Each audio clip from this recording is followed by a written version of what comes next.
네. 정말 사랑스러워요? 네, 시키니까 아니래도 하는 겁니다, 그냥. 네. 사도 바울은 고린도전서 15장 14절에서 이렇게 말합니다.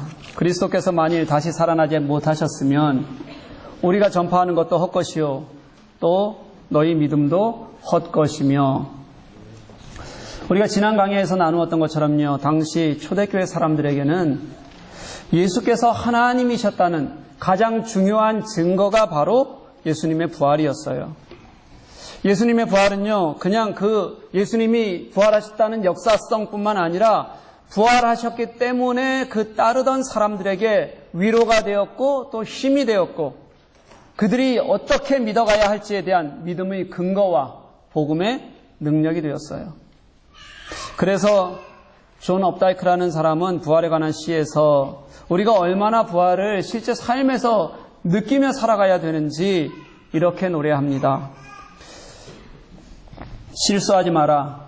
만일 그가 일어나셨다면 그것은 그의 몸이 일어나신 것이다. 만약 분열되었던 세포들이 다시 조합하고 분자들이 다시 배열을 이루고 아미노산이 다시 열을 내지 않는다면 교회는 무너질 것이다. 은유, 추모, 모호한 초월성 같은 것으로 하나님을 조롱하지 마라. 그 사건이 비유라고 이전 시대의 신뢰하기 힘든 희미한 표적이라고 말하지 말라. 우리는 문을 통해 들어가기로 하자. 돌문이 굴려졌다. 종이로 만든 문이 아니다.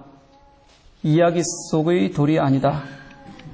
무겁고 딱딱한 진짜 돌문이, 오랜 시간 동안 깎아서 만든 육중한 돌문이 우리를 위해 옆으로 비켜줄 것이다. 오, 그때 보이는 저 밝은 빛. 여러분, 이 시를 들으면서 무슨 생각을 하십니까? 물론 제 목소리가 시를 읽기에 최적화된 감미로운 목소리라는 것 때문에 여러분들이 시에 빠져들지 못했을 가능성은 굉장히 큽니다. 그건 제외하고 나면 어떤 생각이 드세요? 예, 웃지 마시고. 저는 시인이 자연과학 전공자인가? 그럼에도 불구하고 참 잘 쓴다. 좋죠. 우리가 부활을 어떻게 여기는지에 대해 너무 명료하고 그리고 너무 분명하게 가르쳐주는 것 같습니다. 중요한 부분만 섞어서 제가 다시 한번 읽어볼게요. 은유, 추모, 모호한 초월성, 이런 것으로 하나님을 조롱하지 마라. 만약 분열되었던 세포들이 다시 조합하고 분자들이 다시 배열을 이루고 아미노산이 열을 내지 않는다면 교회는 무너질 것이다. 부활이 실제이고 부활이 역사이고 우리 삶에 살아있는 세포로 다시 일어나는 것이 아니라면 그러면 교회는 어떻게 된다고요? 무너질 것이다. 이렇게 시인은 노래합니다. 여러분, 저는 이 부활이 여러분과 저에게 살아있는 실제하는 능력이고 세포가 살아나듯이 우리 삶을 녹이는 삶을 다시 새롭게 하는 은혜가 될 수 있기를 간절히 소망합니다. 이번 몇 주간 이제 그렇게 부활하신 예수님을 직접 만나고 다시 일어서는 사람들, 그들의 감격과 위로, 또 그들의 삶에 직접 개입하시는 예수님, 그리고 예수님께서는 그들에게 뭐라고 말씀하시고 그들에게 어떤 사명을 맡겨주시는지에 대해서 함께 말씀을 나누려고 합니다. 이제 요한복음의 마지막 2장 남았습니다. 여러분이 그렇게 고대하시던 요한복음의 끝이 보이는 거예요, 이제. 기쁘죠? 근데 너무 기뻐하지 마십시오. 이제 내년에 제가 혹시라도 이사야서를 시작하면 여러분은 이제 어쩌면 교회를 떠나고 싶은 생각이 들지도 모릅니다.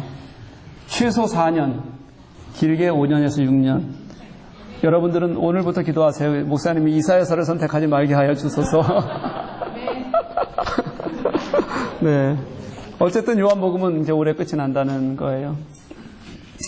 오늘 그렇게 예수께서 부활 후에 제자들을 만나시는 장면, 그 첫 번째로 마리아를 만나주시는 예수님 이야기가 오늘 등장을 합니다. 어떻게 그녀는 그렇게 부활하신 예수님을 처음으로 만나는 그런 목격자가 되었을까? 우리가 한번 같이 보았으면 좋겠어요. 지난주 시간을 조금만 좀 떠올려 보십시다. 이른 새벽이었어요. 이 마리아는 열심히 예수께 장례의 물품을 가지고 그렇게 예수께 나와왔습니다. 예수님의 무덤이 비어있는 것을 보고 마리아가 처음 생각했던 것은 뭐라고요? 시체를 도둑 맞았다라고 생각했어요. 너무도 슬프고 그리고 속상한 마음 때문에 베드로와 요한에게 가서 알렸어요. 무덤에 도착했던 베드로와 요한이 무덤을 들여다봅니다. 그리고 하나는 들어가서 봐요. 그렇게 살펴보는데 그들이 들여다본 무덤의 모양은 예수께서 시체를 도난당한 것이 아니라 그가 부활하셨다라는 것을 우리들에게 분명하게 알려주고 있다는 거였어요. 도저히 시체로 훔쳐갔다고 말할 수 없는 환경, 옷이 놓여진 모습이나 수건이 있는 모습 그대로를 보면 예수께서 몸만 살짝 빠져나가셨다는 것을 그것밖에는 어떻게도 설명할 수 없는 환경이 그들 눈에 비친 환경이었습니다. 그렇지만 우리는 그렇게 이해하지만 현재 시점으로 그 무덤을 보고 있었던 베드로와 요한은 그것을 아직 정확히 이해할 수는 없었어요. 어린 제자였던 요한만이 어떻게 느꼈냐면 예수님이 살아나셨구나. 그는 여전히 예수님이 살아나신 것의 분명한 의미를 깨닫지는 못했어요. 아직 정확히는 몰라요. 그럼에도 불구하고 요한은 예수님은 살아나셨구나라는 것을 알 수가 있었습니다. 그리고 그 베드로와 요한은 다시 돌아가게 됩니다. 하지만 무덤 앞에 앉아 남아있는 여인, 이 막달라 마리아는 돌아갈 수가 없는 거예요. 그녀는 지금 이 상황, 이 무덤 앞에서 자신이 보고 있는 상황에 대해서 이해할 수가 없었어요. 그녀에게는 지금 예수의 시체가 없어져 버린 것에 대한 깊은 슬픔이 있고요. 예수님의 장례조차 치르지 못하는 그런 것에 대해서 이 여인은 안타까움을 가지고 있는 거예요. 이렇게 시체를 도둑맞아서는 안 되는 거거든요. 그래서 그녀는 계속해서 무덤 안을 들여다보면서 울고 있어요. 여기서 운다는 단어 클라이오라는 단어인데요. 이게 그냥 조용히 우는 거나 흐느껴 운다는 뜻이 아닙니다. 이 단어의 원래 원뜻은 통곡하면서 그렇게 우는 걸 얘기해요, 여러분. 감정이 북받쳐서 도대체 이 상황 내가 어떻게 해야 되나? 그렇게 안타까워서 울고 있는 거예요, 지금. 지난주일 저녁에 예배를 마치고 가니까 배우 김주혁의 사망 소식이 언론에 많이 떠 있더라고요. 어른들은 김주혁 잘 몰라요. 뭐라고 얘기하냐면 김무생 아들 이렇게 얘기하고요. 이 젊은 층은 김주혁 하면 누군지 잘 알아요. 20대는 김주혁이 누군지 잘 몰라요. 워낙 성실하고 따뜻한 사람이어서 많은 사람이 정말 그 사람 하나만 보고도 깊이 같이 아파하고 추모하는 그런 모습을 보였고 그렇게 장례를 치렀습니다. 이 사진들이 뜨잖아요. 동료들이 조문하고 또 장례식에 함께 발인에 참여하고 하는데 그때 보면 그중에서도 여러 사람이 있었는데 차태현, 문근영 이런 후배들이 그 앞에서 오열하고 있는 모습들을 사진으로 이렇게 볼 수가 있었어요. 오늘 본문이 바로 이런 거예요. 마리아가 울었다고 표현하는 바로 그것이 어떤 것이었냐면 깊은 슬픔 속에서 내가 어떻게 할 수가 없어서 그래서 통곡하는 거예요. 마리아는 지금 예수님의 무덤 앞에서 도대체 이게 뭐야? 나는 포기했는데 이 상황이 도대체 뭐야? 그렇게 울고 있었다는 겁니다. 사랑하는 교우 여러분, 정말 귀한 것 예수 그리스도 때문에 그래서 내 마음이 간절해지고 그래서 그 예수를 향한 그 마음이 너무 커서 통곡할 수 있는 여러분 되시기를 간절히 소망합니다. 여러분, 우리는 예수님 앞에서 그분이 하신 일을 보고 그분이 하신 일 때문에 감동하고 그렇게 살아오는데도 불구하고 우리의 신앙이 너무도 그 예수님 앞에서 메말라 당연하게 살아가는 사람들이 우리 정말 너무 많아요. 아무렇지도 않아요. 나를 위해 죽으셨다는데 그분이 나의 영혼을 구원하셨다는데 그분이 그 고난을 그냥 이기셨다는데 그래서 내 삶이 송두리째 그분 안에 있다고 그렇게 성경은 말씀하시는데 그럼에도 불구하고 어떻게 우리는 그렇게 메마른 신앙을 그냥 살 수 있느냐는 거예요. 그렇게 고백을 한다면요. 그것 때문에 우리가 이 자리에 앉아 있다면요. 정말로. 마리아가 예수 앞에서 간절함이 있었을 때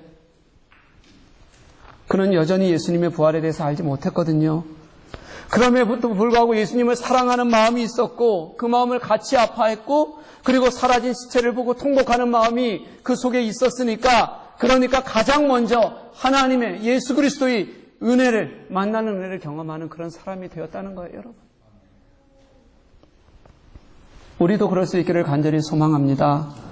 여러분, 예수님 때문에 내가 예수를 생각하는 것 때문에 내가 예수 때문에 감격하는 것 때문에 내가 예수를 인해서 기뻐하고 살아갈 수 있기를 그래서 예수님 때문에 내가 때로는 통곡할 수도 있는 내 삶이 예수님 때문에 만져지는 그런 은혜가 있기를 주님의 이름으로 간절히 소망합니다.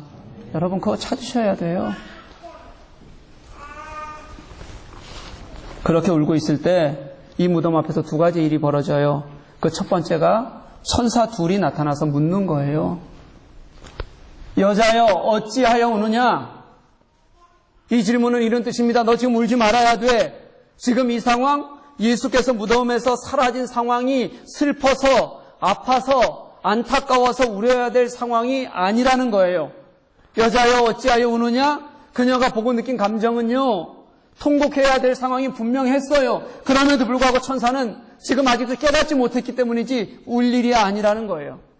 여러분 천사의 오늘 본문에 있었던 천사의 위치를 보세요. 본문은 어떻게 얘기하냐면 그 천사 중에 한 명은 예수님이 누우셨던 곳 머리맡에 있었고 또 천사의 한 명은 예수님이 누우셨던 곳 어디예요? 발치에 있었다 이렇게 얘기해요. 무슨 뜻이에요? 여러분 예수님의 시체를 누가 지켰다는 거예요? 천사가 지켰다는 겁니다.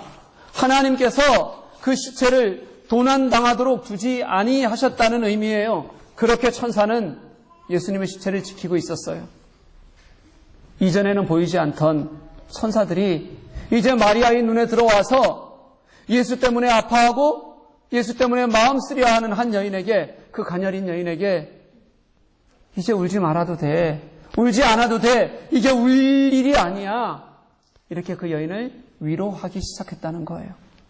그 위로의 첫 마디가 요한복음에서는 천사는 단 한마디밖에 하지 않거든요. 그 첫 마디가 뭐냐면 한마디가 뭐냐면 여자여 어찌하여 우느냐 이렇게 그를 위로하는 거였어요. 사랑하는 여러분 부활은 슬픔이 아니에요. 부활은 이기는 힘입니다. 부활은요 위로예요. 부활은요 능력이에요. 우리가 울 일이 아니라는 거예요. 지금 전혀 부활을 알지 못하는 그 여인에게 안 그래도 되잖아. 차라리 우리 웃자. 이제 일어나자. 예수님이 부활하셨다. 그 천사가 했던 한마디에 이런 이야기가 이런 뜻이 들어있다는 거예요. 그래도 그녀는 아직 잘 모르죠. 왜냐하면 그녀는 예수의 부활을 모르거든요. 그런데 천사가 그렇게 얘기한다고 그에게 위로가 되겠어요? 될 리가 없습니다. 아직 아무것도 모르는데요. 그럼 언제 그녀에게 진정한 위로가 찾아올까요? 여러분 마음 아픈 일 많이 있으시죠? 여러분 때로는 깊은 슬픔 때문에 아픔이 느껴지는 일들이 여러분들에게도 분명히 있으실 겁니다. 이런 우리가 느껴야 되고 우리가 살아가는데 겪어야 될 이런 아픔들은 언제 위로받고 우리가 언제 치유받을 수 있을까요? 천사가 와서 우리를 치유하면 치유되겠습니까? 누군가가 나의 따뜻한 손 잡아주면 완벽하게 치유될까요? 사랑하는 여러분, 이런 깊은 슬픔은요, 예수 그리스도께서 우리들을 만나주실 때, 우리를 찾아오시는 주님을 우리가 만나고 그분으로부터 위로받을 수 있을 때 해결된다는 것을 믿으시는 여러분 될 수 있기를 소망합니다. 천사가 하는 거 아니에요. 진짜 부활하신 예수께서 우리에게 찾아오시는 거고요. 그리고 그가 당신임을 우리들에게 알려주시고 만져주시는 거예요. 그녀에게 그런 시간이 필요했다는 거예요.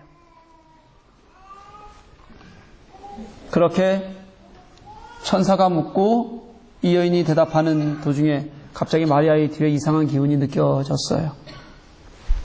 이해하지 못할 음침함. 여러분들 뒤에 뭔가 나타날 것 같은 자기를 짓누르는 기운이 이렇게 싹 오는 거예요. 분명히 이제 아침이 됐어요. 근데 갑자기 어두워지고 두려움이 엄습해요. 뒤를 볼까 말까? 볼까요 말까요? 그때 확 돌아봤어요. 누가 있어요? 누구예요? 네, 예수님이 아니라 그의 눈에는 동산지기였어요. 뭐 이렇게 봤을까요? 네, 어떻게 해서 보게 됐는지 잘 모릅니다. 그렇지만 어쨌든 보았어요. 여러 가지 추측들이 있지만 어떻게 봤는지는 중요하지 않은 것 같습니다. 들여봤더니 한 사람이 있는데 그 사람이 예수님인 줄을 이 여인은 알지 못했어요. 동산지기인 줄 알았습니다. 그래서 그 동산지기에게 이 여인이 묻습니다. 동산지기가 이 여인이 그렇게 여인에게 묻는 거예요. 여자여 어찌하여 울며 누구를 찾느냐? 질문에 또 한 가지가 늘어났어요. 그렇죠? 어찌하여 우느냐? 이것은 울지 말아라. 울 일이 아니라 이미 천사가 했을 때 위로 주고 싶어하는 마음이 들어있어요. 그런데 여기다 하나를 덧붙이셨어요. 너는 누구를 찾느냐? 사랑하는 여러분, 마리아가 찾는 사람이 누구예요? 예수예요. 누구를 찾느냐? 이 예수를 찾으면 이미 여기 계시는 분이잖아요. 그 예수를 찾으면 그 예수가 누군지 알면 이제 모든 문제가 해결될 수 있다는 거예요. 그래서 예수님이 물으시는 거예요. 너는 누구를 찾느냐? 그런데도 마리아는 예수님을 제대로 알아보지 못했어요. 그래서 사정하는 겁니다. 혹시 당신이 옮겼어요? 만약 그랬으면 제게 알려주세요. 제가 예수님의 좀 시체를 가져갈게요. 제발 부탁해요. 저 그게 너무 간절해요. 마리아는 누구라도 붙들고 그렇게 물어보고 싶었을 만큼 깊은 상실과 아픔을 지금 경험하고 있는 거예요. 가지고 있는 거예요. 이렇게 아직도 예수님을 알지 못하는, 보지 못하는 그 여인에게 예수님께서 그 문제를 해결하시는 마지막 카드를 제시하는 거예요. 그게 뭐냐면 그 여인의 이름을 불러주시는 것이었어요. 마리아야. 그녀의 이름을 부르셨어요. 그녀가 그때서야 대답합니다. 라보니여. 무슨 뜻이라고요? 선생님. 선생님이시군요. 한번 보십시오. 예수가 눈앞에 계셔도 알지 못했던 여인이 사실은 그건 마리아뿐만이 아니었어요. 예수님의 부활 이후에 여러 번 나타나요. 엠마오로 가는 두 사람이 있었거든요. 그들이 예수님을 만났어요. 예수님과 함께 걸어가면서 예수님에 대해서 이야기를 한참 했는데도 불구하고 그들도 예수님이신 줄 몰랐어요. 그리고요, 바닷가에서 고기를 잡던 제자들이 있었는데 그들도 자기들을 찾아오신 예수님을 보고서도 예수님을 알지 못했다고 얘기해요. 다 어떤 계기가 있고 나서야 그들이 예수님을 보게 되는데 이 여인에게는, 오늘 예수님이 찾아와 주셨던 이 여인에게는 그 계기가 뭐였냐면 그녀의 이름을 불러주셨다는 거예요. 뭐라고요? 마리아야. 그것 하나로 이 여인에게 있던 모든 문제가 해결되었어요. 나의 이름을 불러줄 때 그녀가 가지고 있던 것은 아무것도 필요하지 않게 됐다는 거예요. 자신을 그 이전에 불러주셨던 소리, 이전에도 들은 적이 있었던, 분명히 예수님의 목소리일 수밖에 없었던 그 음성을 듣자, 다시 말해서요, 나를 찾아오신, 이제 나를 개인적으로 만나주시는 예수님을 그가 직접 대하자, 그걸 깨닫자, 그는 이제 완전히 깨달아졌다는 거예요. 예수님이시다. 선생님 맞으시네요. 거기 계셨네요. 사랑하는 교회 여러분, 그 예수님을 만나시는 여러분 되시기를 간절히 소망합니다. 예수께서 부활하신 후 여러분들을 만나 주셨어요. 그리고 그 만남은 예수께서 여러분들을 직접 찾아오시는 거였어요. 그리고 그 예수님께서 찾아오시면 그곳에는 깨달음만 있으면 모든 회복의 은혜가 일어났다고요, 여러분. 예수께서 나를 부르시는 그 음성, 그것도 내 이름을 부르시는 그 음성에는 따뜻함이 있고요, 위로가 있어요. 듣기만 하면 세워주시는 하나님이 누구신지를 경험하는 거예요. 예수님이 마리아를 부르셨던 것처럼 우리의 이름을 부르시고 계십니다. 예수님이 우리의 이름만 아실까요?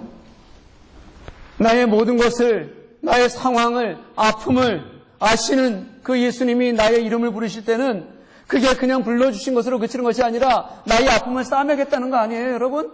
나와 함께 나의 어려움 속에서도 같이 걸어가는 거 아니에요? 내 길이 주님과 함께 같은 길임을 알리시고 통행하고 인도하시겠다는 거 아닙니까, 여러분? 그게 예수님께서 나를 부르시는 이유이고 그 부르심에는 능력이 있다고요. 그 예수님의 부르심을 들으시는 여러분 되시기를 간절히 소망합니다. 사랑하는 여러분, 사랑하는 것이 그렇게 만만치 않을 거예요. 살아가는 것이요. 너무 어려울 때는 내가 정말 이거 하나만 해결해 주시면 정말 감사할 것 같았는데, 또 이 정도면 감사하며 살 것 같았는데, 여러분 그게 잘 안 될 겁니다. 왜 나아지는 것 같은데도 이렇게 계속 눌리는지, 왜 이렇게 힘든지, 계속 갈등해야 되는지, 부딪히며 살아가야 되는지, 그때 사랑하는 여러분, 예수 그리스도를 만날 수 있기를 간절히 소망합니다. 여러분, 다른 것으로 해결할 수 없어요. 예수님은 이미 우리를 찾아오셨고 이미 말씀하고 계세요. 문제는 내가 지금 그 예수님을 나의 하나님으로 고백하는지, 그분이 정말 어떤 고통 속에서도 나를 위해 죽으셨던 그분이라서 나를 위로할 수 있다고 내가 인정하는지, 그 예수의 부활이 진짜 힘이 있고 능력이 있어서 나를 살아내고 내가 믿는지, 그 예수께서 나의 이름을 불러주시는 것만으로 나는 괜찮다고 생각하는지, 그리고 그렇게 이름 부르시는 그 예수님의 이 음성을 내가 듣고 있는지, 이게 정말 문제라는 거예요. 여러분, 그 예수님을 들을 수 있는 저와 여러분 되시기를 간절히 소망합니다. 여러분 절대 혼자 아니거든요. 예수님은 여러분들 불러주시고 자녀 삼아주신 다음에 여러분들 혼자 두시는 분이 아니시거든요. 우리는 예수 그리스도 때문에 이 자리에 있는 거고요. 그냥 있는 게 아니라 예수 때문에 사는 사람이라고 그렇게 분명히 말씀해 주셨다는 거예요. 그분의 불러주심, 그분의 위로하심, 그분 안에 있는 은혜를 살아가는 것, 이게 우리 그리스도인이 사는 방법이에요. 그걸 아는 사람은, 깨닫는 사람은, 그 예수님이 내 마음에 깊이 있기를 우리가 기대하는 사람은 위로받는 거고요. 모르면 여전히 더 힘든 삶을 살아갈 수밖에 없는 거예요. 절대 나아지지 않습니다. 사랑하는 교회 여러분, 우리도 내가 예수님을 보고 있구나, 예수께서 나를 만나고 위로해 주시는구나, 더 깊은 위로와 회복을 경험하는 우리가 될 수 있기를 주님의 이름으로 간절히 소망합니다. 또 하나 이 예수님과의 만남에서 주신 것이 뭐냐면 사명이에요. 오늘 마리아를 부르시는 예수님을 한번 생각해 봤으면 좋겠어요, 여러분. 이게 아주 묘한 기록이에요. 이 마리아라는 이름이 구약에서 부를 때는 혹시 어떻게 부르는지 여러분 알아요? 들어보셨을 거예요. 미리암. 어디서 들어보셨어요? 모세의 누이 이름이에요. 그녀는 나일강에 띄워진 모세를 끝까지 놓치지 않았어요. 여러분들이 보면 그냥 눈앞에서 딱 띄웠더니 쑥 가다가 바로 밑에서 바로의 딸이 건진 것 같죠? 그런 거 아니에요, 여러분. 끝까지 따라가면서 본 거예요.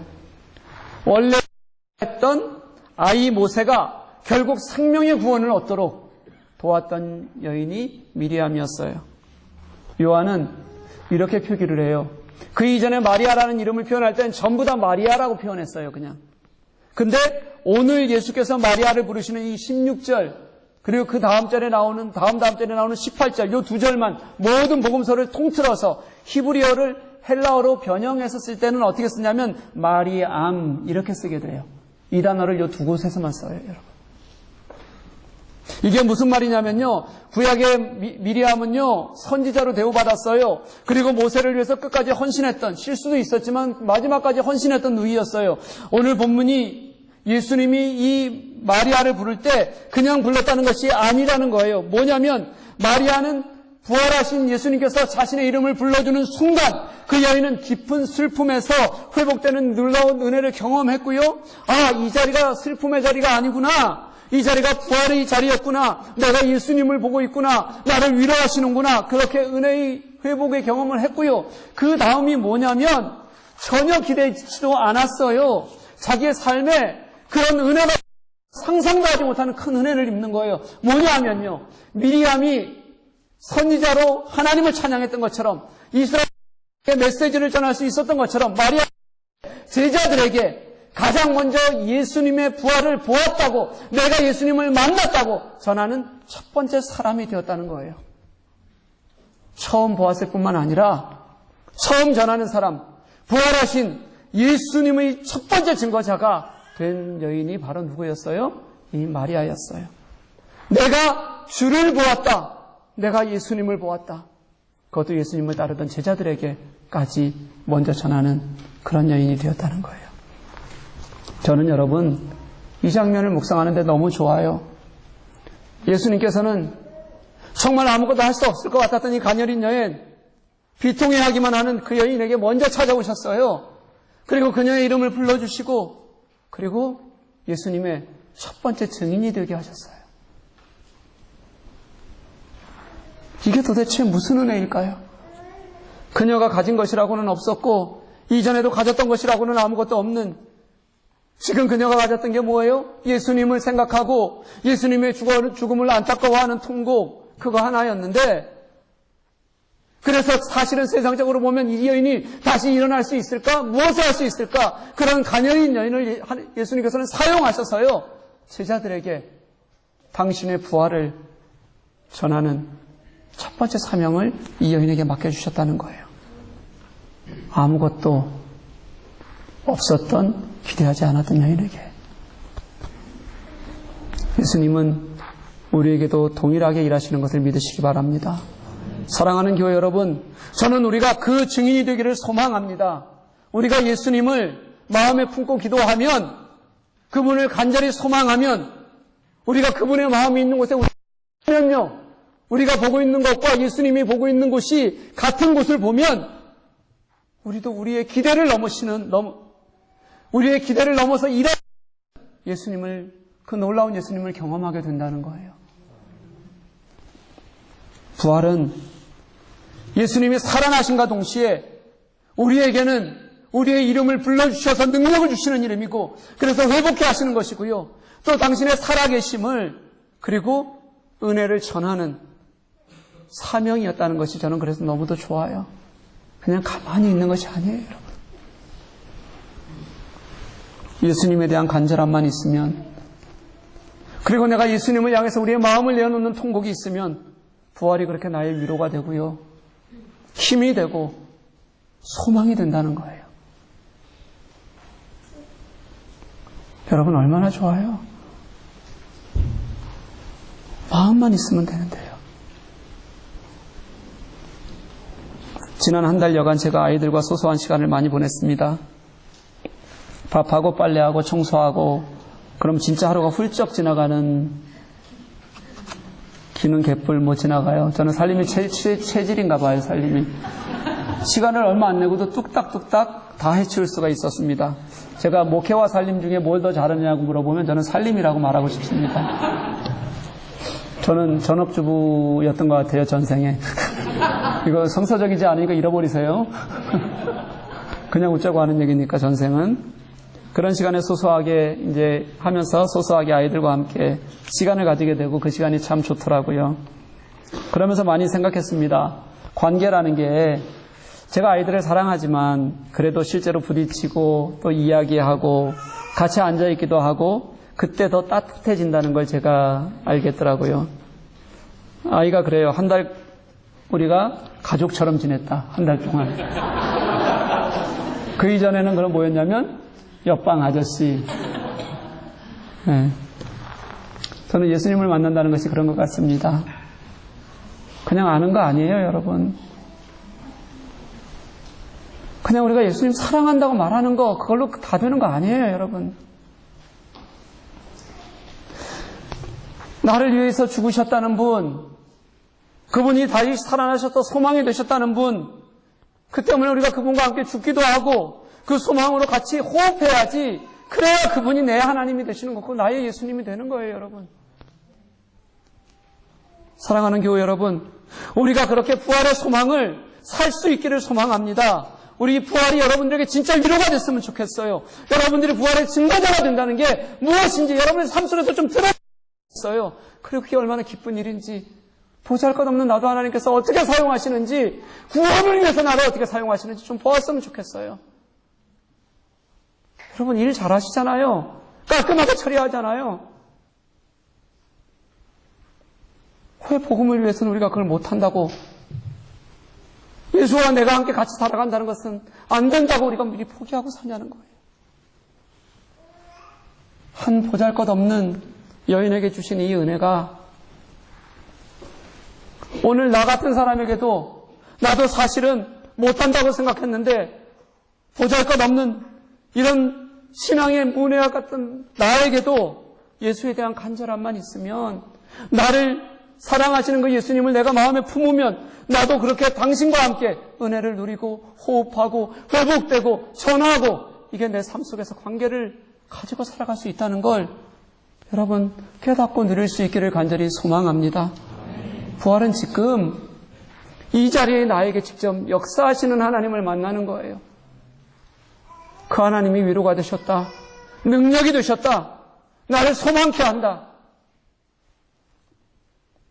이 자리가 그런 은혜의 자리가 될 수 있기를 주님의 이름으로 간절히 축복합니다. 우리